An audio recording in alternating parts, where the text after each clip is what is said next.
Welcome to the Gridiron Expert. I'm Connor Hibbett. Next up on our team previews this year is the Maryland Terrapins, and I have Ahmed Gafir here to talk a little bit about the Terrapins and what he expects for Maryland this fall. Ahmed, how we doing? I'm doing well. Appreciate you having me on. Absolutely. When you look at the Maryland Terrapins this year, what is, I mean, they're coming off of a 4-8 season, but I know there's a lot of new faces this year. And before we get into each individual position group, what is the thought and the expectation going into this year?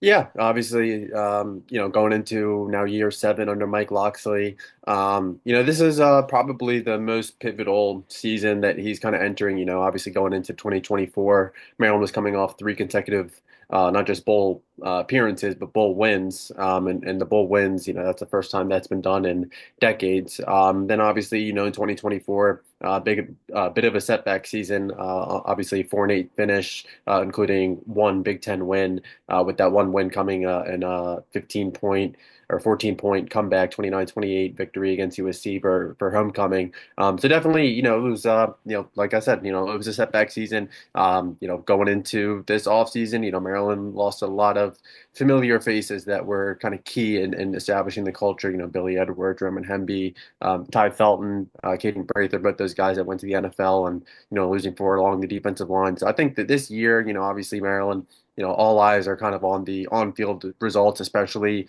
in Big Ten play. But really going into the season, I think just kind of with so many familiar faces from last year now gone, I think the biggest question is kind of Maryland trying to find its identity really going into week one.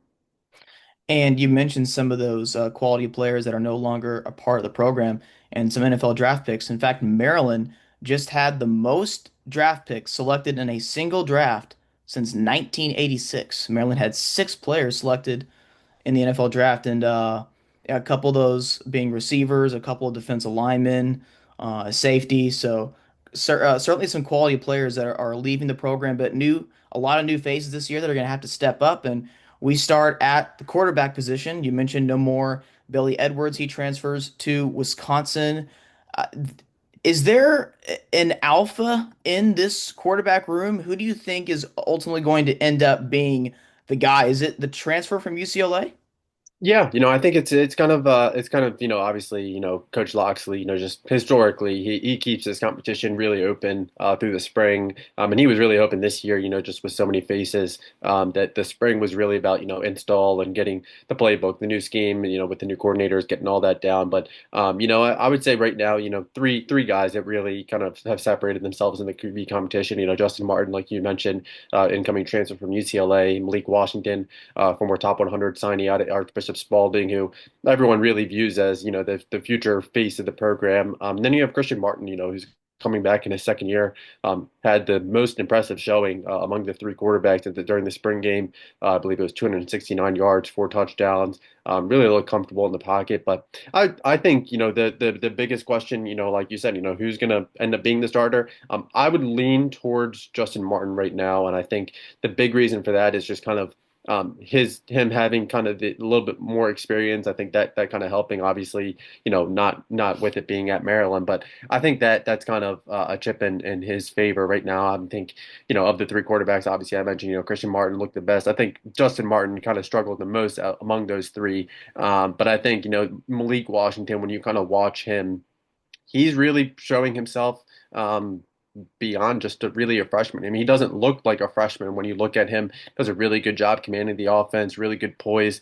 A lot of people have talked about, similar to Justin Martin, Malik Washington, both of those guys do a really good job making plays inside and outside the pocket. I just think that when Malik gets the keys to the offense and when he takes over, I think that it will be his job for until he leaves the program. I think that's kind of the philosophy with it. So I think that there's just a little bit of cautious approach there to kind of make sure that when you have your star quarterback, you don't want to throw him out there too early, especially with the offensive line still a work in progress there. So I would lean towards Justin Martin right now. Wouldn't be surprised if we saw Malik at least a little bit through non-conference play. We've seen that in the past where Loxley is kind of a mindful, especially of the rotations, getting guys their reps, especially the younger guys that expected to play big roles in the offense. But right now, I would lean towards Justin Martin. But again, I would not be shocked if Malik Washington wins it in the end. Just reiterating, he does not look like a freshman. You're right. Yeah, 6'4", about 220. Yeah. And he might even add a few more pounds there before the season starts. So, Malik is the long-term development project at the very least, correct? So, like you mentioned, it wouldn't shock you to see him on the field a little bit in the non-conference, and you wouldn't be shocked if he ends up being like the guy that they lean on maybe towards the back half of the season at some point. Yeah, I mean, I really, if Maryland, if they struggle, I think, I wouldn't say, the leash will be short or anything like that, but, I just think, at least the early returns have kind of proven that Malik is kind of capable of really stepping up and making himself a realistic candidate to take over. So I think there's a lot of confidence in what he can do. And, in today's day and age, coaching staff probably wants to keep in mind to play Malik so he doesn't enter the portal and give give give him some hope for the future there. Yeah, you never know with the portal how it evolves each year, but yeah, I think Malik, I think he's deserving of it. He's a guy, he came out of Spalding. Historically, Spalding does not let players enroll early, but he made it a point of emphasis to kind of get that paperwork all squared away and get there. So getting on campus 4 or 5 months early and going through spring ball definitely helps, but. We'll see. I wouldn't expect Loxley to even name a starter in the fall. We'll see the starting quarterback roll out with the first team offense when August 30th hits and FAU comes to College Park. So, and speaking of Mike Locksley, the coaching staff, so there's a new offensive coordinator. In fact, there's a lot of change underneath Locksley this year. So, a new offensive coordinator, Pep Hamilton. Hamilton, I believe he was previously a coach for the Houston Texans in 2022. Um, and we'll get to receiver, running back, offensive line, but last year the offense ran a pretty fast pace. I believe it was about 24 seconds between plays, which ranked 10th in the country. They threw it nearly 68% of the time, which was seventh in the country. Um, and some of the new quarterbacks this year, Pep Hamilton stepping in. What's the outlook of how the offense is going to be run this fall? Yeah, I think the big thing is, Mike Locksley, the passing attack, that identity, that will never change. And I expect Maryland to, that passing attack to really be the focal point of the offense. But the big thing, in Pep Hamilton, he talked about it before spring ball. And Maryland talked about it last year as well, when they brought on Damian Robolowski, in addition to Brian Braswell, who was already the offensive line coach at the time. Now Robo is the full-time offensive line coach, brought in Hal Hunter. But just the ability to be able to run the ball a little bit more. And again, that goes just beyond the running backs, the offensive line. The run blocking was average at best last year. The running backs, they kind of struggled to kind of break in and kind of find the holes and break through, make the big play there. So I think, Maryland, that's really the big emphasis. If you say that there's going to be one maybe philosophy change, it's going to be how Maryland tries to run the ball to create more balance on offense. Last year just really wasn't there. The passing offense, there was not much verticality, especially once you got to conference play. And I think that's a big reason why you saw Caden Prather, his production not really match what many expected, and why Ty Felton really exploded the way he did. He's a guy that was shifty, get him the ball quickly at the line of scrimmage and space, and let him make plays because at the end of the day, the protection just really wasn't there. So I think under Pep Hamilton, I think the emphasis is going to be to create more balance on offense. I'm sure we'll talk about it, but Nolan Ray will be a big piece of that. I was good. So yeah, when we talk about the emphasis a little bit more in the running game this year, so him Roman Hemby he transfers out to Indiana, so there is a lot of excitement about Nolan Ray. He's like, do you think he's like running back one no matter what? Yeah, I think, and he kind of he wasn't very active this spring, was coming off a little injury there, but I think, even last year, I think that he was really starting to kind of push Roman Hemby a little bit. I think he just kind of has that wiggle and a little bit just bigger playability than Hemby did, really outside of his redshirt freshman year. So I think, Roman Hemby, or excuse me, Nolan Ray, I think he'll be kind of the alpha dog. Won't be the only guy. Dewan Williams, he's a second year running back, former four-star out of St. Francis. He'll be a big piece in that rotation as well. Probably that number two back. Then Iverson Howard, true freshman, enrolled early, former four-star out of Quince Orchard, who initially should have been a 2020 class or 2024, ended up reclassing down. So a little bit older for his age, but he's a guy. He has big playability, whether on special teams in the backfield, and he's a physical runner too. So the running backs can only do so much, and the offensive line has to do their part as well. So last year, the offensive line came into the year having to replace all five starters from the Mhm. 2023 squad. In 2021, 2022, 2023, the offensive line was pretty good for Maryland. And so they're what's the expectation this year? Because there were a lot of moving parts last year. That didn't really seem to be outside of maybe center. There wasn't a lot of position groups or positions to rely on up front. Are there going to be transfers? Like, what does this group look like this fall? Yeah, I think right now, I think, starting at center, obviously, like you said, Josh Kaltenberger did a good job just coming over from Purdue and taking over that center job. Michael Hershey was a guy who was at the time a true freshman, where I think, going into his second year, I think he can kind of really step up and be that full-time center in 2025. Richelle Perry, who's a coveted portal target out of Central Connecticut State, Ohio State, Florida State, Syracuse, Pitt, were among the long list of schools who were after him as well. I think he's a guy that has, he can play left or right side. I think it'll most likely be left, although him and Jalen Gilchrist, a former four-star freshman out of Virginia Beach area, but those guys were kind of flip-flopping through spring ball, just, as Maryland tries to figure out that best five. But right now, I would say Richelle Perry's probably that left tackle. We'll see. Alan Huron, I think, could end up being the right tackle. Lou Ba would end up being the right guard. Isaiah Wright would probably he's a Buffalo Rutgers transfer. He sat out or not sat out. He was injured last year in 2024. Shortly after he arrived, committed to Maryland out of the transfer portal. I think he suffered a season-ending injury, so that was a big loss for Maryland, no doubt, in the trenches. So I think he can come back as a guy has experience playing tackle, has experience playing center. But I think him playing guard, probably left guard. I think that's kind of his best position there. So again, like you said, it's a lot of new faces there. Alan Huron, Lou Bob were the only two guys who started last year. And again, I think similar to the 2024 season where you had two offensive line coaches, you kind of have that similar approach this year. Robolowski is kind of taking over that offensive line. Hal Hunter, who like you mentioned, Pep Hamilton previously coached with the Texans. Hal Hunter previously coached with the Texans as well, longtime NFL coach. He's taken over the tight ends and tackles position. So trying to round out that room. But yeah, no doubt the offensive line I think has been both sides of the trenches really for Maryland. Since Foxy took over, have definitely been under the microscope. And I would say the offensive line, how that develops is 1A, 1B question to quarterback in terms of biggest questions going into the season. And so with the offensive line, do you think that like the right side last year, the offensive line was better than the left side?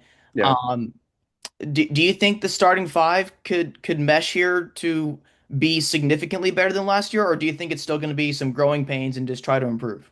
Yeah, I mean, I think there is a lot to like, individually. Again, a guy like Isaiah Wright, that was a guy that they're really excited about. Rachel Perry, the biggest question with him was, kind of how he could kind of make that jump, how quickly he can kind of acclimate from, D2 to Power 5 level. And the early returns are he does look good. He has the necessary footwork. The strength and conditioning, is there. It's continued work in progress, but is there. And it's kind of reassuring, Michael Hershey, again, I think he's really kind of shown some flashes through these first 12 months on campus, or closer to 9 months now actually. But I think again individually there is a lot to like. Lou Bob, Alan Huron, both those guys have starting experience. So Last year was really their first year, especially at the Power Four level, of getting their feet wet. So I think another year of strength and conditioning. Guy like Alan Huron, who was a guy that had NFL draft potential when he arrived.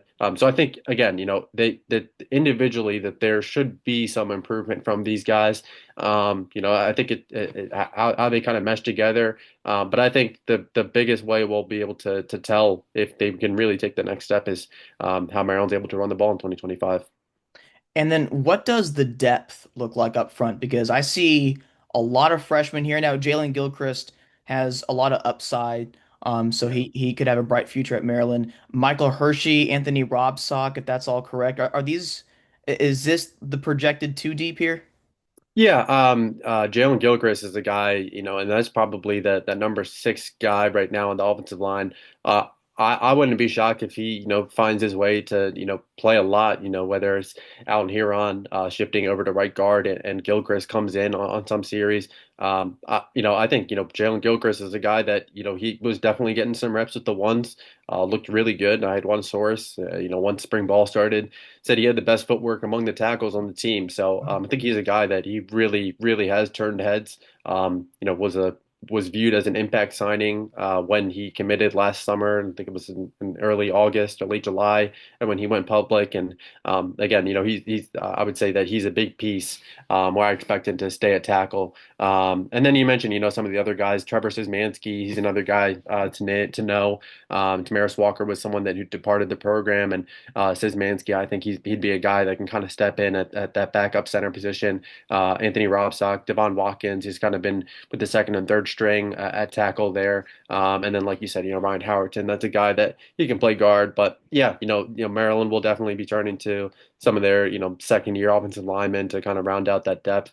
They'll welcome a couple guys this summer. Amori Hills, who's another guy where he could probably make a push to be that backup center in time. Lamar Williams, Ben Bamer, two Florida tackles, towering Florida tackles, 6'5", 6'7", respectively. So I think both those guys can make their dent in time, probably more closer to third team once they arrive in June. And then Mike McMonigal, he's a guy who was signed as a 2025 signee, joined the program last and back in January. So he had an extra year of strength and conditioning and whatnot. So I think he can kind of round it out. But I would say just kind of beyond that starting five, the question for the offensive line is there isn't that much game experience right now. So if one of these five go down, it will be interesting.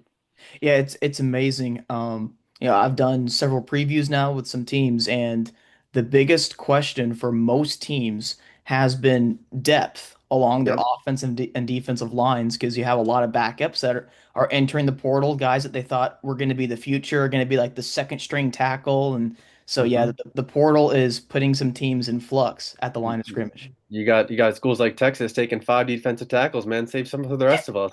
Yeah, yeah, Murad Watson, namely there from Syracuse, the star Yeah. freshman last year transfers to Texas, and then the USF kid on the defensive Yeah. line. Yeah, so yeah, he's gone as well. Um, so in the pass catching department last year, Ty Felton was insane. So I believe 143 targets, 96 receptions for over 1,100 yards. The top two, including Prather, that must be replaced. I believe the next four in terms of production return. Maryland did hit the portal pretty hard here at the receiver. Jaleel Farouk from Oklahoma, if he can stay healthy, he could be a quality pickup. And then Caleb Smith from Tennessee, who has some upside. Is there a true wide receiver one here, or is this more we have some depth here? We're gonna be putting some guys out there to see who can become the alpha guy.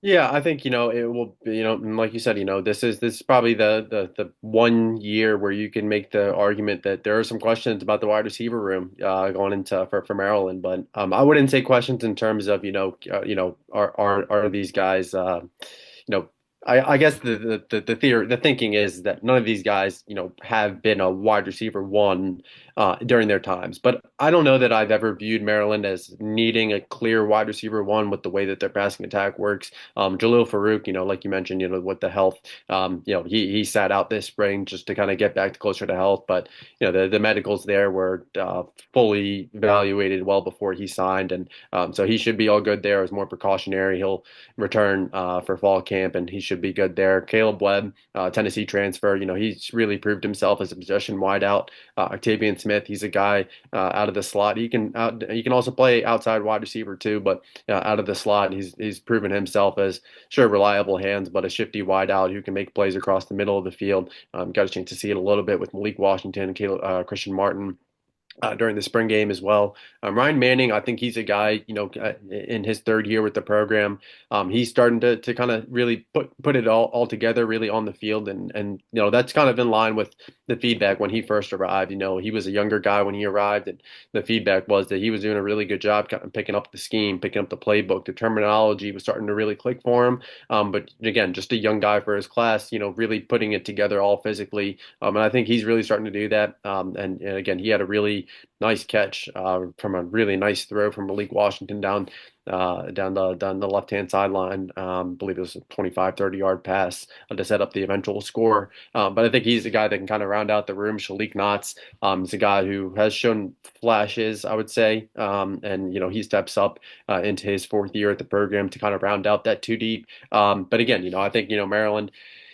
I don't know that they need a technically a clear-cut wide receiver one, but in terms of an alpha dog, a proven piece, Jalil Farouk is probably that guy that really showcased himself. Octavian Smith, he really came onto the scene last year, but it started in 2022. I believe he had the touchdown catch against NC State. So again, there are some individual pieces to like, and I think these guys can definitely kind of find enough space, and they kind of complement each other. We'll see if Maryland does add. They hosted former Oklahoma and I believe Central Arkansas wide receiver Trajan Bridges, former top 50 prospect in the 2019 class, which sounds crazy, but Yeah, yeah, we're going he's back to got ancient times here, pre-COVID. Yeah. yeah, I felt weird when I noticed that, but yeah, he's got 1 year left, so we'll see. That he came last week for a visit, so we'll see if Maryland does add one more. But again, I think this wide receiver room, something I heard was that really the timing and the rapport, the chemistry between the wide receivers and the quarterbacks seemed to steadily improve as spring ball progressed. Of course, no Jalil Farouk, so that'll be something to kind of monitor going into fall, just to see how kind of he acclimates and how that timing, how all of that kind of settles, whatnot. But so far so good at least. I'm looking forward to seeing what Octavian Smith does this year because a couple years ago in Maryland had like a loaded receiving core in 2022 and then 2023 as well. I can remember folks saying, "Yeah, these guys that they have at the very top of the depth chart, they'll be the stars this year, but you guys got to keep a lookout for Octavian Smith. He's pretty explosive. The future looks really bright." And now, with some of the new faces and like you mentioned, we'll see what Farouk does if he stays healthy. But Smith, I mean, I wouldn't be shocked now as a senior if he becomes potentially that wide receiver one. I mean, we'll see who develops into into the go-to targets. You mentioned though, like there's a number of guys who could step up into that role. It seems more like a question of will they, not can they, because the talent seems there. Yeah, I would say so as well. And I would definitely say, that all these guys, again, they all complement each other. But I'll also say, I don't know if it was next, but I would also say a big part of that passing attack and why some of that pressure is coming off the wide receivers is the tight end room. Dorian Fleming was a guy that they signed out of Georgia State. They lost Dylan Wade, they lost Preston Howard. Maybe, hopefully, one of those guys, if one of them opted to return, is what it is at this point. But I think a guy like Dorian Fleming, he came in, 6'2", but he had one catch in the spring game. It was a 24-yard catch and run where he did a really good job shutting a tackle in pursuit from Mike Harris. And again, I think he's a guy that has really drawn praise as a dynamic weapon in the passing attack, kind of take the top off in that second level there. So I think he'll also be a big piece, and kind of, when you talk about the wide receivers really making an impact, Fleming will definitely play a role there as well. But and then you have guys behind him, Leon Houghton, who's a converted wide receiver now at tight end. He's kind of really settled in and potential red zone target. AJ Szymanski is a guy who's kind of come on as a blocking tight end, but also looked really good in one of the two scrimmages during spring ball. But again, I think in terms of the wide receiver room, I think it's kind of similar to last year. Some people kind of looked at the wide receiver room and said, kind of, pick your poison. A lot of people, again, the Prather didn't really have the production in 2024, but a lot of fans knew that, if you doubled up on Felton, Prather was the guy that could really hurt you on any given play downfield. So I think Maryland can kind of do that as well. Again, you're compensating for the inexperience there, but a guy like Caleb Webb, I think he's shown flashes at Tennessee, but I think he could kind of be a guy to really prove himself as a dependable piece in that room. So the pass catching department seems like, they have the talent, they have some proven experience there. It's more like, okay, what does quarterback and offensive line do this year? And Yeah. can they be reliable enough to really show off these pass catchers? You mentioned the transfer from Georgia State, Dorian Fleming at tight end. He had 50 catches for over five or 49 catches for over 500 yards last year. Yeah, he can certainly be a reliable target for the Terrapins this fall. Looking at the defensive side of the football, this was actually pretty good last year, especially the defensive line. And really the front six, front seven in general was pretty good. But the defensive line does lose the top four here, including two NFL draft picks. They do bring in a couple of transfers. Ian Thomas comes in from FCS St. Francis, and then Florida State transfer, D.D. Holmes. What's the expectation for the defensive line? Do you think that it's going to take a step back, or do you think with some of the new players here that there are a couple of players that we don't know about yet from the outside looking in that could break through this fall? Yeah, absolutely. I think defensive line, like you said, losing three guys to the NFL draft, or three guys exhausting their eligibility, one to the NFL draft, and Jordan Phillips, who became a third round pick to the Miami Dolphins there. A lot of new faces, one guy who was expected to really play a key role in the interior defensive line was Levon Johnson, and we talked about Texas earlier. He was one of the five defensive tackles who ended up signing with the Longhorns. So that was a notable departure, but also that was tied to Ian Thomas, who you mentioned, St. Francis transfer. I believe is listed at 6'4", 316, which sounds really big, but multiple people have really talked about, even with that size, how athletic and how quick he moves, to kind of really be obviously an asset in run support, but also really good against the pass as well, to kind of be a disruptor inside. And this unit was the unit where Maryland was most active in the spring portal window. Former Ohio defensive tackle Cam Rice, he committed to Maryland over Indiana, Pitt, Syracuse, a couple other schools. Edwin Moore came down from down in Georgia. Joel Starlings, who's another guy, former four-star out of transfer from UNC, originally from Virginia. Cedric Smith, Alabama A&M transfer. Immediately entered the transfer portal. Georgia was looked at as a team to beat, and Georgia just signed two other guys, so that spot just went. It was no longer available for the Bulldogs. So Maryland, they loaded up along the defensive line.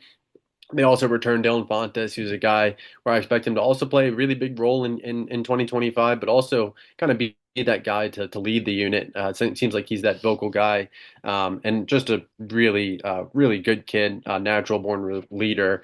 So I think he kind of steps into that role as well. And then you mentioned, D.D. Holmes. he looked the best out of anyone in the front seven, I would say. Finished with 3 sacks in the spring game. So I expect him to play a role there. And then Daniel Owens, who's a veteran now.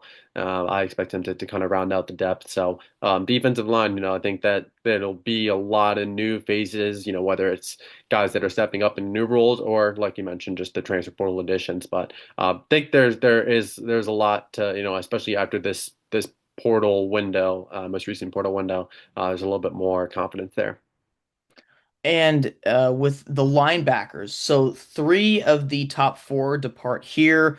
Overall, there were a lot of young players in this room last fall. If you look like past those top few players, and from what I saw, it looks like Maryland kept the majority of those younger players. Is Maryland looking for something in-house here, or did they hit the portal for the linebacking core? I think linebacker right now, it's kind of that's a probably another position where there's a lot of cautious optimism. Trey Reddick is probably a guy, not probably. Trey Reddick is probably I said probably a second time, but he's been the guy that's drawn buzz as the best pass rusher for this defense. He showed the flashes last year, played through his redshirt season, and he's a guy you can continue to add a little bit more weight before the fall kicks off, but. He's a guy, he has quick twitch. You line him up with Neil Avery, who's a guy.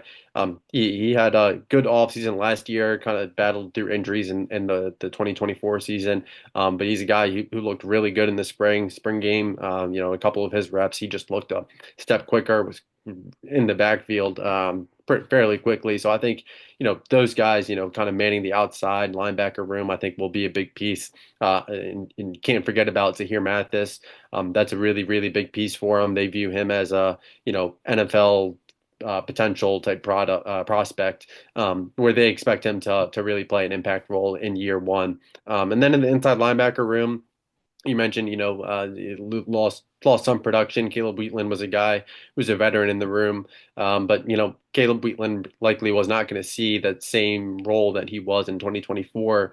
He's a heck of a player, but it's more about Mike Harris, Daniel Wingate, both those guys really coming on. Daniel Wingate especially, he was a guy that last year, going into the 2024 season, was kind of viewed as maybe that next up and comer in that linebacker room, where he kind of rounded out the rotation behind Ruben Hippolyte, who was selected in the fourth round by the Chicago Bears. So I expect him. I expect Mike Harris to really anchor the inside linebacker room. Keyshawn Flowers, Jari James are guys that will likely back them up. They'll welcome Travaris Daniels, the former three-star out of St. Thomas Aquinas down in Florida. CJ Smith, he's a guy from Maury down in Virginia. He's a thumper, real good hitter, just a great nose for the ball. Little bit undersized, but I mean, I won't ever bet against him. And I think he's a guy that he's done a really good job kind of picking up the scheme, picking up the playbook to kind of round out the bottom of the room right now. So again, this is kind of similar to the offensive side of the ball, where some of these positions are just newer faces, newer names that are stepping up into new roles, but they feel good about this room. So it sounds like there's similar to the defensive line and Yeah. quarterback, maybe some names that college football fans are not familiar with yet, but they may become more familiar with as the season progresses. A lot of potential breakthrough candidates in this room. Yeah, I would say so. I mean, Mike Harris, Trey Reddick, I would say are probably Trey Reddick, Mike Harris, excuse me, Daniel Wingate, Trey Reddick, Ian Thomas are the three that I would say are kind of the three alpha dogs really in the front seven and maybe on defense, but definitely in the front seven. Well, should be interesting to see how that front seven looks this fall and how they perform. Lastly, here with the secondary. So, what do you think? There's a lot to replace, specifically at safety, and we'll get to the safeties here shortly. Corners looks like they're going to be relying on transfers here. Dante Joyner, maybe Jameer Glasker. What does the secondary look like overall to you? Yeah, starts with those two right there, Dante Joyner, Jamari Glasgow. I've heard a lot of confidence that those guys are kind of as advertised, and the cornerback room was really one of the biggest priorities coming out of the 2024 season, where Maryland really needed to upgrade its talent, find starters. Jalen Husky, we'll talk about him. He was a guy who came in. initially viewed as, potential starter at cornerback and just really never found his footing. And I think we'll touch on it, but really found a good spot at safety there. But in terms of cornerback, I think both Joyner and Glasgow have kind of settled in as, the two starting corners there. And, we talked about Nolan Ray earlier, and, he's last year. There was never a doubt that he was the fastest guy on the team, which is interesting because you always, there's Mike Locksley's rosters will always have some stellar athletes. So there's always a little bit of competition, maybe two, three guys who, are kind of in the mix for the fastest guys.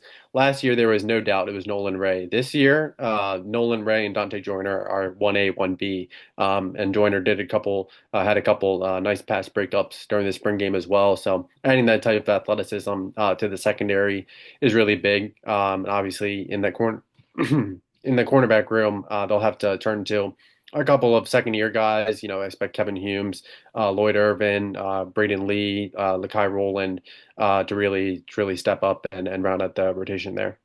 And then the safeties, it looks like there are some returnees. And Jalen, well, yeah, Jalen Husky. And then Levain Scruggs. Yep, yep. And then they signed Gavin Edwards, who was um, spent, I guess, a couple weeks at Austin Peay, a couple months before eventually transferring. He committed last weekend. Took an official visit to Maryland right after visits to Michigan State and Iowa. Ended up being a Maryland Michigan State battle. By the end of his Maryland visit, Gavin Edwards had announced for Maryland. So I think he was a guy that, he could play nickel position, but really asking around a little bit more since his commitment. Expecting to stick in the safety room to kind of round out their rotation there. We'll see. Maybe Maryland adds one more to the safety room, but I think right now, Jalen Husky, Levain Scruggs are kind of probably those two main guys. But Jalen Husky is a guy that, again, we talked about his addition when he came into the program as a cornerback, and he struggled. There was no doubt about it. He moved to the safety position. I believe it was the USC game, started against Oregon, and you could kind of start to see that he started to find his footing a little bit. And then this spring, he's drawn buzz as a potential NFL safety for sure. Well, Ahmed, really good job today, and we look forward to maybe having you on again next year if you're okay with doing that. We'd love to have you back on the channel. And again, really good job talking about the Terrapins, and looking forward to seeing what Maryland does this year. Absolutely appreciate you having me on, man.